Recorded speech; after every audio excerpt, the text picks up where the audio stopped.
রামপুর বাজার, ঈদের বাজার, প্রচুর গরু উঠেছে। সুন্দর সুন্দর গরু, রং বেরঙের গরু। দেখেন কত সুন্দর মনোরম পরিবেশে গরু বেচা কেনা হচ্ছে। আসলে যে এই যে একটা গরু দেখেন, তার নাম হলো কালো মানিক। আসলে অনেক কি বলবো, অনেক বিশাল বড় গরুটি। এই যে দেখেন রামপুর বাজারের সেরা গরু। গরুটা আমার হাতে প্রায় 7-8 লম্বা, গোস্ত 12 থেকে 14 মণ মাংস।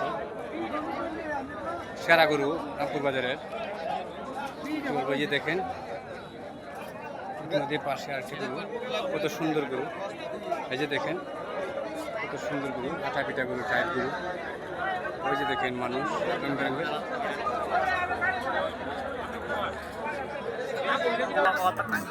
সম্মানিত দর্শক, এই যে দেখেন রং বেরঙের গরু, অনেক গরু। ঈদের বাজারে প্রচুর গরু উঠেছে, বেচা কেনা অত্যন্ত কম। কৃষক বাইরে হলে কারো রয়েছে, বেচা কেনা নাই, খুব কম বেচা কেনা। আসলে তারা অনেক কষ্ট করে গরু পাচ্ছে। আসলে দেখেন গরু অনেক রং বেরঙের গরু, অনেক এই একটা গরু দেখেন কত সুন্দর গরু।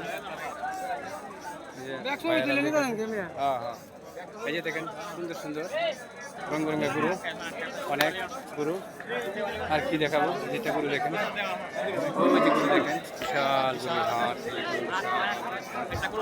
এই যে একটা গরু। সম্মানিত দর্শক, এই যে দেখেন আরো কত রঙের গরু, অনেক বড় বড় গরু। ইতিমধ্যে দেখেন এই যে একটা গরু, অনেক সুন্দর গরু, বিশাল বড় গরু, বাজারের সেরা গরু। এই যে দেখেন আসলে কি দেখাবো, এটা ঐতিহাসিক জন্য গরু উঠেছে। এই যে দেখেন এই যে বেচা কেনা হইতেছে। এই যে দেখেন গরু কত সুন্দর। এই যে গরু বিশাল বড় ধরনের গরু। এই যে গরু দেখেন। সম্মানিত দর্শক, এই যে দেখেন আমাদের দোয়াত ভাই আলমপুর কোনাপাড়া থেকে 2টি গরু নিয়ে আসছেন, বিশাল গরু। আসলে কি বলবো, এই বাজারে আসলে নিয়ে আসাটা ভুল হয়েছে, এখানে কোনো বেচা কেনা নাই। আসলে ঈদের বাজারে এরকম হয়েছে, কেউ বুঝতে পারে না। এই যে দেখেন অনেক বিশাল বিশাল গরু, অনেক রং বেরঙের গরু। এই যে দেখেন কত সুন্দর মনোরম পরিবেশ, সেগুলো নিয়ে দাঁড়িয়ে রয়েছে। কাস্টমার নাই, আসলে গৃহস্থে ফাইলে পুষে না, বেচা কিনা করবো কীভাবে, আসলে কিছু করার নাই। এই যে দেখেন সুন্দর গরু, বিশাল আকারের গরু, বিশাল আকারের গরু। এই যে দেখেন আর কি দেখাবো, দেখার কোনো শেষ নেই। হিসাব মিলাই লাগতো না, হিসাব আমরা মিলাই দিই তারিখ।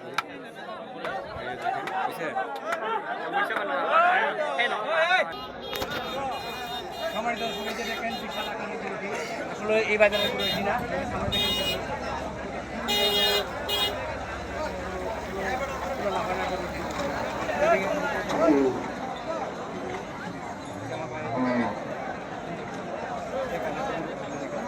কি বলবো, এই যে সামনে দেখতেছি যে বাজারটি আসলে বিশাল জন্য ঈদের বাজারে প্রতি বছরই জমে, কিন্তু গরু প্রচুর গরু উঠেছে। এই যে এইদিকে দেখেন অনেক মানুষ দাঁড়িয়েছে, কিন্তু কাস্টমার কম, সীমিত।